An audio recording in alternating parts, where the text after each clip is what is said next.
तर हाय सर्वांना, माझ्या यूट्यूब चॅनलवर तुमच्या सगळ्यांचं पुन्हा एकदा मनस्वी हार्दिक स्वागत करते। आणि आजच्या व्हिडिओमध्ये आपण रेसिपी स्पेशल तर संकष्टी चतुर्थीला आम्ही काय बनवलं आज स्पेशल ती रेसिपी तुमच्यासोबत आज शेअर करणार आहे।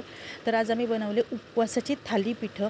आपण नॉर्मली थालीपीठं खातो, पण उपवासाची थालीपीठं बनवायला अगदी सोपी आणि टेस्टी अशी उपवासाची थालीपीठं। कच्च्या केळीची ही थालीपीठ आहेत। तर यासाठी बघा, कच्ची केळी, जी ताजी केळी मिळाली होती तर ती कच्ची केळी त्याची छान साल काढून घेतली आणि छान त्याचा खीस करून घेतला।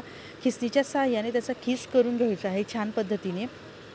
आणि त्यामध्ये आपल्याला हिरव्या मिरच्या यामध्ये तुम्ही जिरं घालू शकतात, कारण उपवासाला बनवायचं असतं त्यामुळे आपण त्यामध्ये लसूण वगैरे ॲड नाही करू शकत। तर त्यामध्ये फक्त मिरची आणि जिरं हे घालून छान अशी पेस्ट बनवून घ्यायची आहे मिरचीची।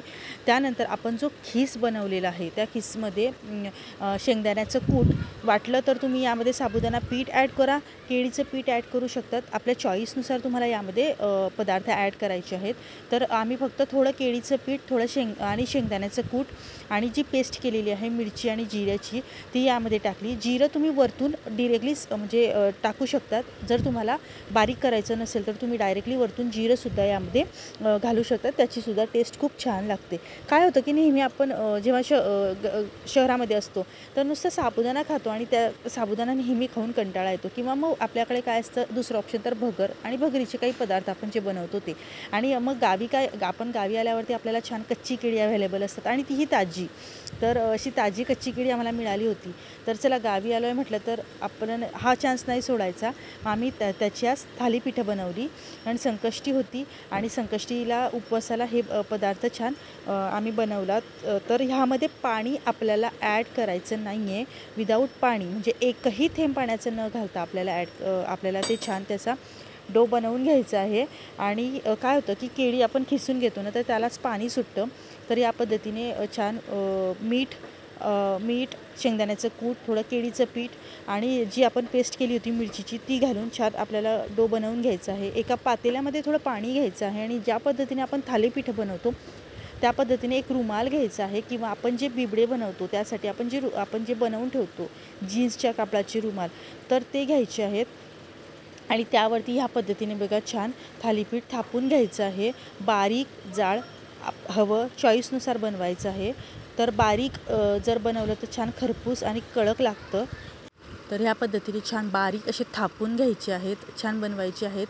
आणि निर्लेपचा जो तवा असतो म्हणजे साधा तवा वरती पण तुम्ही बनवू शकतात, काही हरकत नाही। निर्लेपच्या तव्यावरती आम्ही बनवले, तर म्हणजे निर्लेपचा तवा जर यूज केला तर त्याला ते चिटकत नाही। तर ह्या पद्धतीने छान करायचे आहेत आणि खूप छान टेस्ट, अगदी सुंदर, म्हणजे खूप छान टेस्ट लागते। आणि चेंज म्हणून म्हणजे दह्यासोबतसुद्धा तुम्ही खाऊ शकतात, किंवा याच्यासोबत जर तुम्हाला ठेचा बनवायचा असेल म्हणजे मिरचीचा ठेचा बनवायचा असेल तोसुद्धा तुम्ही याच्यासोबत बनवू शकतात, किंवा चटणी आपली शेंगदाण्याची चटणी तुम्ही बनवू शकतात। तर ह्या पद्धतीने साईडला छान तेल घालायचं आहे आणि ह्यावरती तुम्ही झाकण ठेवू शकतात, नाहीतर असे ओपन जरी केलेत म्हणजे जरी तुम्ही झाकण न ठेवता जरी तुम्ही त्यांना शेकू दिले तरीसुद्धा खूप छान होतात। पहिलं होतं तोपर्यंत दुसरं छान आपलं थापून बनतं, तर हे दुसरंसुद्धा छान बनवत आहे। आणि बारीक पद्धतीने म्हणजे पाहिजे तसं जर तुम्हाला मऊ हवं असेल तर तुम्ही थोडी त्याची म्हणजे जाडसरपणा आहे तो थोडा जाड ठेवा, जेणेकरून ते मऊ होतील।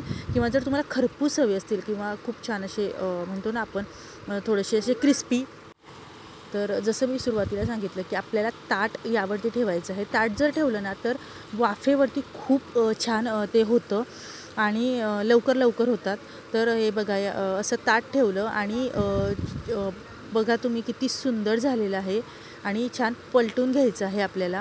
वरतून तुम्ही तेल थोडं शिंपडा, खूप छान लागतं। हे बघा किती सुंदर पद्धतीने आपलं भाजून झालेलं आहे आणि थोडं तेल घालायचं आहे। आता आपलं एक तयार झालं, त्यानंतर लगेच दुसरं आम्ही यावरती टाकलं आणि हेही खूप छान पद्धतीने होतं आहे बघा। आणि याची टेस्ट खूप छान लागते। ॲक्च्युली ते असतात ताजी केळी होती आणि त्यामुळे त्याची टेस्ट अतिशय म्हणजे अधिकच छान लागत होती। आणि ताज्या केळींचे हे थालीपीठं आणि थोडासा चेंज उपवासाच्या पदार्थांमध्ये, तर खूपच छान वाटत होतं। तर तुम्हाला कशी वाटली आजची उपवासाची थालीपीठ रेसिपी नक्की कळवा. व्हिडिओ आवडल्यास व्हिडिओला लाईक शेअर सबस्क्राईब नक्की करा.